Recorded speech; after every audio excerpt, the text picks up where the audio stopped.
Well, we'll give you the topic of the message today. It's the truth sometimes hurt. The truth. Well, the truth hurts sometimes, excuse me. The truth hurts sometimes. Come on, bros. Okay. The truth sometimes hurts. First and foremost, we always like to give praise to the God of Israel, of our forefather Abraham, Isaac, and Jacob, the bearer of the covenants. And when I read these scriptures out of the Bible, it can be bitter and it can be sweet. And sometimes when you open this book, it hurts. Because you find out all these years, you've been doing one thing, you think you're doing it right. Until somebody come up to you and try your spirit or try your knowledge. And then you find out you lacking something. You lacking the main ingredient that God is looking for. And somebody pointed it out. Well, to make it kind of simple, I use myself as an example. All these years, I was a pretty good football player. From the time I started playing football, I started from high school, from junior high to high school to college. And then when I got pro, I was lacking something. And the thing I was lacking, I couldn't find. So therefore, they cut. At the same token, sometimes I relay these messages through my life experiences. And when I got cut, I always wondered, what did I do wrong? What did I fall short at? But then I understood, maybe it was about 5 or 10 years ago, I understood I was lacking in my knowledge of what they were looking for. A lot of times it ain't the show on how well you do something, it's your knowledge and present it to the people the right way. Because a lot of times you got a lot of ministers out here who got the show. They got the cars, they got the money, they got the house, they got all this stuff that you want. But when you come to open this book, they lacking a whole lot of knowledge. And the knowledge that we're looking for to get us to the next level, which is salvation, is what pleases God and what he don't like. Period. That's it. It's cut and dry. Just like when I was in playing football, like I said, I had no problem. I started, well, pretty good at what I did. But when I got to that next level, the final level, I was lacking what they were looking for. Come up short. So we don't want to come up short in judgment. The main ingredient we need to look for is how to please him, so we won't be hurt. So we're going to start in Proverbs chapter 28, verse 9. So I want to understand what God likes and what he dislikes. That's right. Because if we don't understand that, we're talking about a God who destroyed the whole world by a flood. And only 8 people live. That's right. So you don't mean to tell me all I got to do is just call out Jesus' name and I'm saved. That's right. I'm saved because I say Jesus. No, it's a whole lot more than that. Jesus said in Matthew chapter 24, they're going to come in my name. That's right. He said They're going to come in my name. So the name ain't going to get you in. It's what you know and your knowledge of him and how to please him what gets you in. So we need to find out what he likes and what he dislikes. And one thing I find out today, I want God to hear me when I'm in a stressful time. I want some answers. So I got to find out, open his ears up. Proverbs chapter 28, we're going to start with verse 9. When you get it, brother, go ahead and read. He that turneth away his ear from hearing the law, even his prayers shall be an abomination. Whoa. If you turn your ear from hearing this law, because you got a lot of ministers out here today tell you that the Old Testament has been done away with. We ain't got to do the old book no more. When Jesus came, he destroyed all that. No, it still holds itself. If you turn your ear from hearing this law, God don't hear you. Period. So most people got confused because they feel like, oh, how you say he don't hear me? I got a nice car, a nice house, I got my kids doing all right. He said, look, don't confuse gain with godliness. Come on. Don't confuse the two now. Because you sit up here thinking that because you got a lot of things that you got a lot of things that you're being blessed, you better find out who's blessing you. Like we discussing them other messages. Satan got power to bless. He got money. He got cars. He got gold. He got everything you need. Because God said, do what you do. You got a short amount of time on this earth. Go and do what you got to do. So he possessing a lot of these kingdoms. Money, car, everything you can imagine. So don't get it confused of thinking that because you got a lot of things, God hear you. Better find out who's giving you this stuff. Go ahead, brother. Verse 10. Whoso causes the righteous to go astray in an evil way, he shall fall himself into his own pit, but the upright shall have good things in possession. See, people like me stand up in the pulpit got a great responsibility to guide people the right way. If you come in here and I'm giving you a good time without any knowledge, I have led you into this pit. That pit is hell, the lake of fire at the end. So I got to give you some knowledge to take out this Bible study today. And whenever I stand up in here, you get tired of asking people, what y'all talking about in church? I don't know, child, but we had a good time. That ain't what you come here for. You come here to get knowledge, period. Bar none. Bar none. I should have told you. I'm going to read that verse 11. Verse 28. I ain't put it on the paper. No problem. And that's the thing about it. We can't get this thing confused on how he wants us to please him. Go ahead, verse 11. Verse 11. The rich man is wise in his own conceit, but the poor that has understanding searches him out. See, that's the thing about it. Riches have blinded these people. If money was the way of showing us that you are saved, Bill Gates should be one of the holiest people in the world. That's right.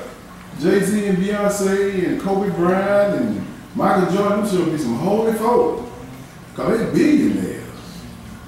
They got plenty of money.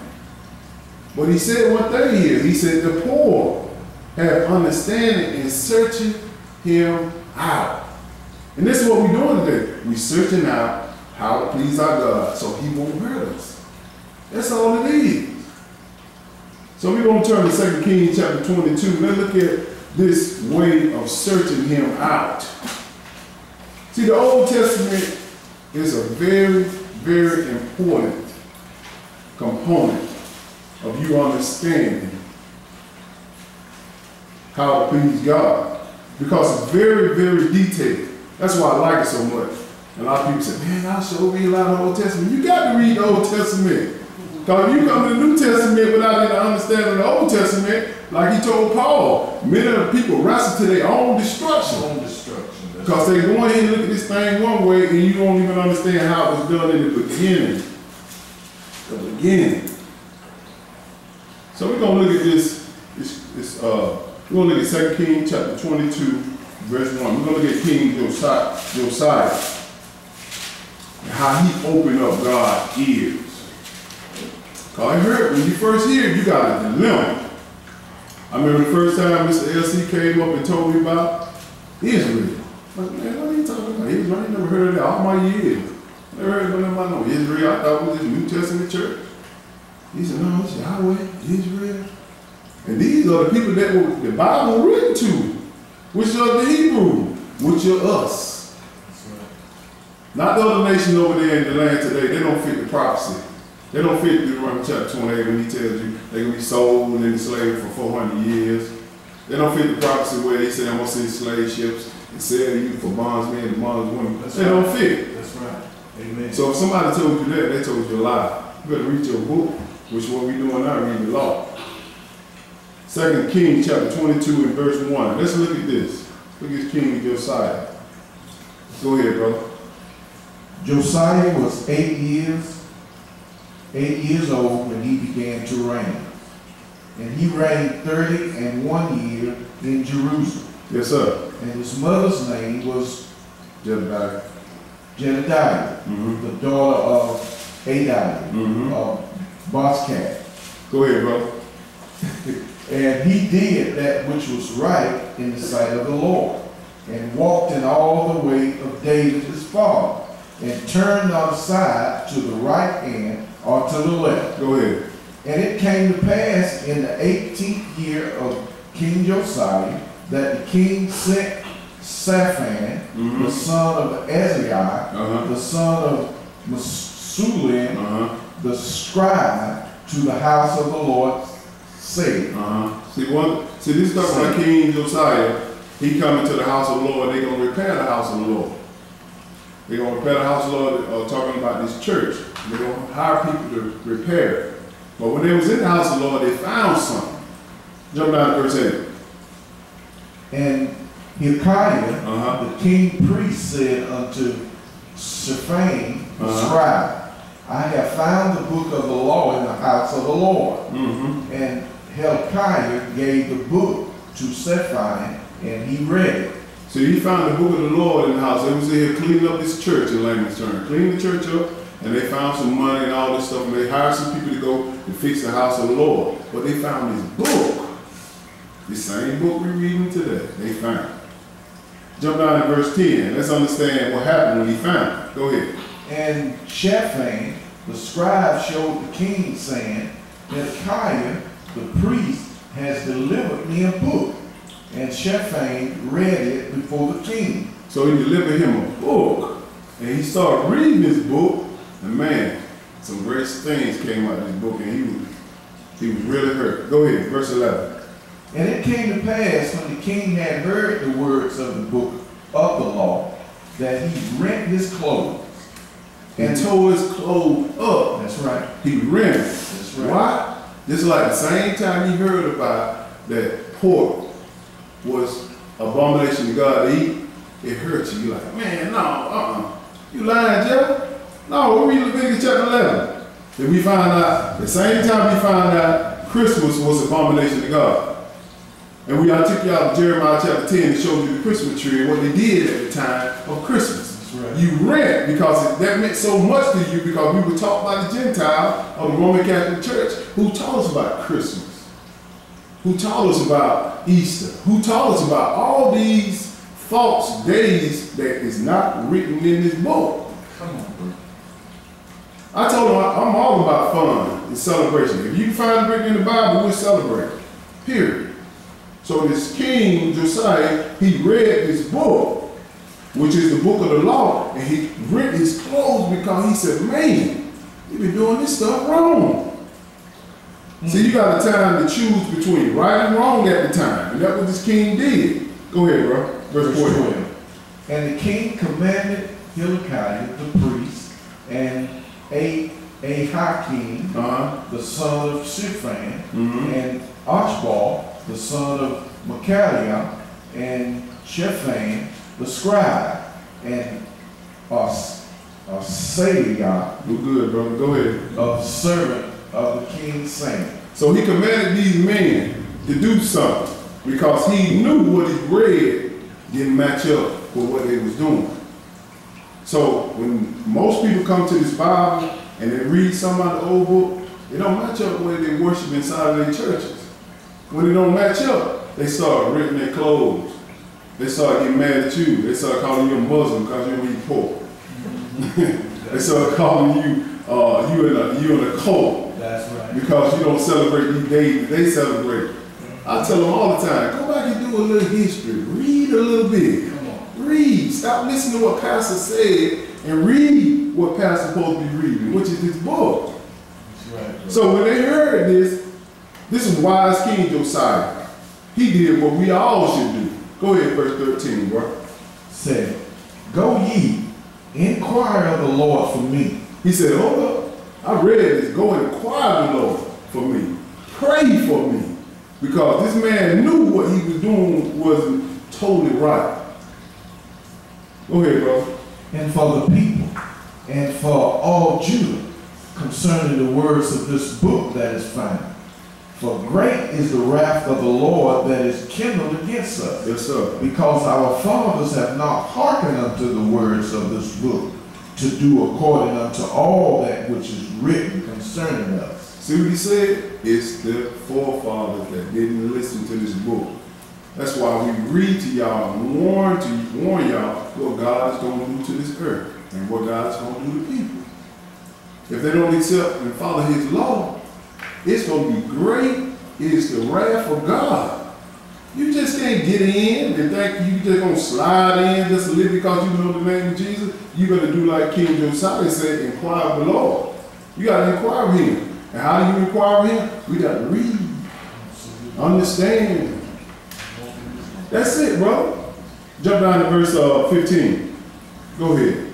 And she said unto them, Thus says the Lord God of Israel, Tell me the man that sent you to me. Go ahead. Thus says the Lord, Behold, I will bring evil upon this place, and upon the inhabitants thereof, even all the words of the book which the king of Judah has read. See, he told them, he said, I'm going to bring evil upon these people because they read the history of this book. If you go back and Deuteronomy, they read in Deuteronomy and Leviticus, because this is the first 5 books of Moses that Josiah had. They read the same book we read today. That's right. Ain't no difference. But without any person without any preachers that preaching the truth telling you to go back and understand the examples of the old book, you'll never get it in the new. You never will fear God. Well, keep reading, brother. Verse 17. Uh-huh. Because they have forsaken me, and have burned incense unto other gods, that they might provoke me to anger with all the works of their hands, therefore my wrath shall be kindled against this place, and shall not be quenched. He must have read Sodom and Gomorrah at the time. He must have read Sodom and Gomorrah, because he said, the wrath shall not be quenched. When God destroyed Sodom and Gomorrah for homosexual and all of them sin, he destroyed it. Ain't nothing living over there today as we speak. It's right. It's history. Nothing can grow. Nothing can grow at all right now in Sodom and Gomorrah. It will not quench. Well, go ahead, keep reading. Verse 18. But to the king of Judah, which sent you to inquire of the Lord, thus shall ye say to him, Thus says the Lord God of Israel, Yes, sir. as touching the words which thou hast heard. Go ahead. Because thine heart was tender, and thou hast humbled thyself before the Lord. Now, listen what he said. He said, because your heart was tender, meaning your mind was tender to what you were listening to and what you were reading, and humbled yourself. This is how you open up God's ears. When you read somebody's Bible and you say, Lord, help me. And this King Josiah understood that. Because he knew that they weren't totally doing it right. But he listened to the Lord by his book. Go ahead, bro. When thou heardest what I spake against this place, and against the inhabitants thereof, that they should become a desolation and a curse, and has rent thy clothes, and wept before me, I also have heard thee, says the Lord. You see what he said here? He said, I heard thee because of what you did. You went to the book that you found in this church, you uncovered and you started reading, and you took it to the people. He said, because you humbled yourself and went and investigated this word, I'm going to heal you. I also will heal thee, saith the Lord. And that's what we started out in Proverbs chapter 28. The prayer, the one that forsake God's law, his prayers are abomination. He won't hear you. Don't get it confused because you got money, you got cars, you got all this stuff. What God said, he said, what profit a man to gain the whole world? But lose his soul at the end. And that's what it is. Go ahead, brother. Verse 20. Behold, therefore, I will gather thee unto thy fathers, and thou shalt be gathered into thy grave in peace, and thine eyes shall not see all the evil which I will bring upon this place. And they brought the king word again. So he said, because you humbled yourself and listened to this book and warned your people, I'm going to take care of you. You're going to die before this time hits. You're going to be in your grave because you've done the right thing. When you die, you want to make sure you got all your sins forgiven and everything so you can rest in peace before judgment hits. Now he said one thing in verse 17, he said, because they forsaken and have burned incense to other gods. That's right. Now we need to find an example. Let's go to Ezekiel chapter 8. And we're going to start with verse 1, Ezekiel chapter 8. This Old Testament is put here for an example so you can learn. So you can learn. The first thing, one thing God said in Psalms 111, he said, fear of God is the beginning of knowledge. If you don't fear him, you will not understand or inquire of him. Just like my dad, I feared my dad. When he told you something, he was going to do it. My dad told me and my brother, if I come home and you ain't picked your hair out, I'm going to cut a hole in your hair with them clippers. So I picked my hair. My hair too bad of hair. My brother had some rough hair. He picked it out. When he picked it out good, my dad hit the door. He said, "What didn't I tell y'all to comb your hair? Go pull the clippers up." You going to school like that tomorrow. I knew he was going to do it. And that's what God said. He said, I'm not a man that I should lie.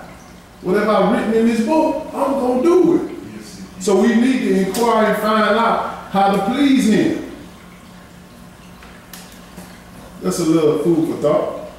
Ezekiel chapter 8. And we're going to start with verse 1. See, these examples of the Old Testament, they're for our understanding. The reason why they're for our understanding is because we forget. And once we forget, we start doing the same sins that they did back in the day. Exactly. Same sins. Turn that thing off. Same sins. Ezekiel chapter 8 and verse 1. Now we're going to look at this and see how God showed Ezekiel in a vision what they was doing in his church. His church. And how they conducted themselves. How all those sinful acts they were doing. Verse 1, go ahead. And it came to pass in the 6th year, in the 6th month, in the 5th day of the month, as I sat in mine house, and the elders of Judah sat before me, that the hand of the Lord God fell there upon me. Go ahead.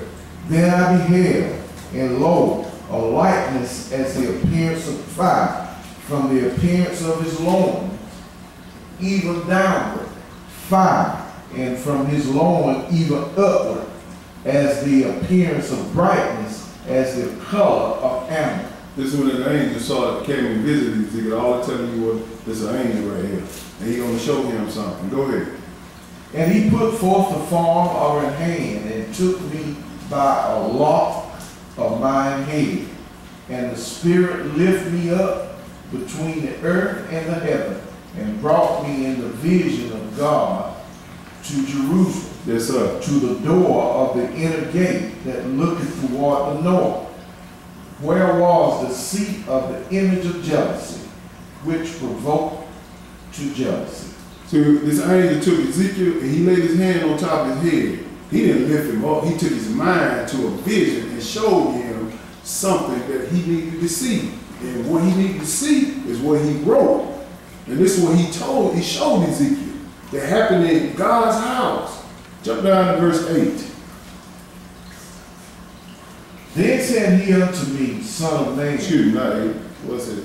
Verse 5. 5. Sorry. Then said he unto me, Son of man, lift up thine eyes now the way toward the north. Yes, sir. So I lift up mine eyes the way toward the north, and behold, northward at the gate of the altar his image of jealousy in the entry. Had the image of jealousy in the entrance. All the graven images was in his house. Jealousy. Understand this about God. He said, I'm a very jealous God.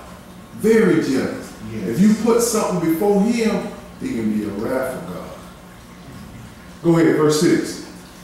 He said furthermore unto me, Son of man, seest thou what they do? You see what they do? Go ahead. Even the great abominations that the house of Israel committed here, that I should go far off from my sanctuary.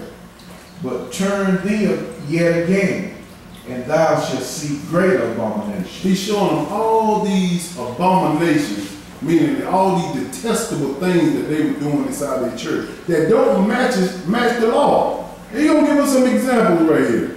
Jump down to verse 9. Go ahead.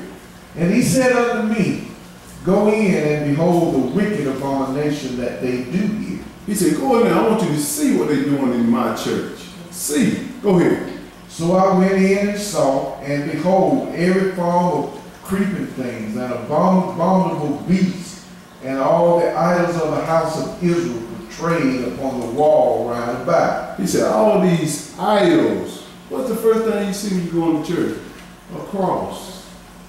Ain't nowhere in the world God told you to put a cross upon his house. That's a graven image. That came back from Rome. There was more people crucified before Jesus was crucified. They had the cross a long time ago before Jesus came. So that's a graven image. Then you go in the house, they have all these little eagles. We don't fly like eagles, all these birds on the wall. Graven images. Then some of them have snakes. They end up playing with the snakes. Said, if this snake bite me, God said he gonna heal me. All these creeping calling things, this stuff they're doing in his house. And this is what the Lord is telling us. Learn from this old book so you won't go back and repeat it. But when they tell you, oh, that's been done away with. And still today they're doing the same thing. Same thing. What we at 10? Okay, jump down to verse 15. Verse 15. Go ahead. Then said he unto me, Hast thou seen this, O son of man? Turn thee yet again, and thou shalt see greater abomination than these. Greater abomination. Now this is the one that I'm going to make y'all see this. Go ahead. And he brought me into the inner court of the Lord's house. Yes, sir. And behold, at the door of the temple of the Lord. All this happening in God's house now. Go ahead. Between the porch and the altar were about 25 men with their back toward the temple of the Lord, and their faces toward the east. And they worshiped the sun toward the east.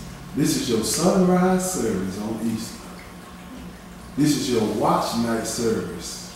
This is the time when they go in church and sit in church all night long and always ask the question, what you watching for? All of them. They all do this stuff. And one thing about this, people don't understand it by reading it. You got to bring it to them so they understand. One thing about these Gentiles or so-called white people, well, the Roman people we learn from, when you go outside, I'm gonna just make you understand this. Go research this on your computer and research sunrise service. They have service outside at night, and they watching the sun come up. Sunrise. Then they come in there, us, we come to church on January 31st on watch night service, sit up there all night long, and then wake up, and they have breakfast, and they watching for something. I'm like, what you watching for? You watching for the sun. Sun worship. This is the abomination that they're doing in the house. But you will never know this till you go back to the old book and read it. Period. Go ahead, brother. Verse 17. Then he said unto me, Hast thou seen this, O son of man? Is it a light thing to the house of Judah? Yes, that they commit the abominations which they commit here? For they have filled the land with violence, and have turned to provoke me to anger, and lo, they put the branch to their nose. So they're provoking God to anger, and they don't even understand. And then when you bring it to them, they don't want to hear. They put you in all types of categories, saying you're crazy, you're in the code, now, like I said before. So the thing is, they provoking God to anger. They don't understand why, especially our people, how we are being persecuted in the world today, killed.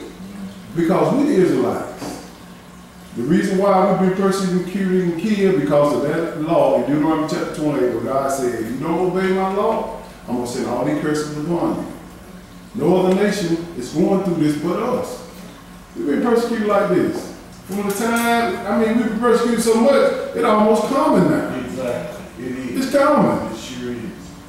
So, This is what the Lord is saying. Go ahead, verse 18. Therefore will I also deal in fury. Mine eyes shall not spare, neither will I have pity.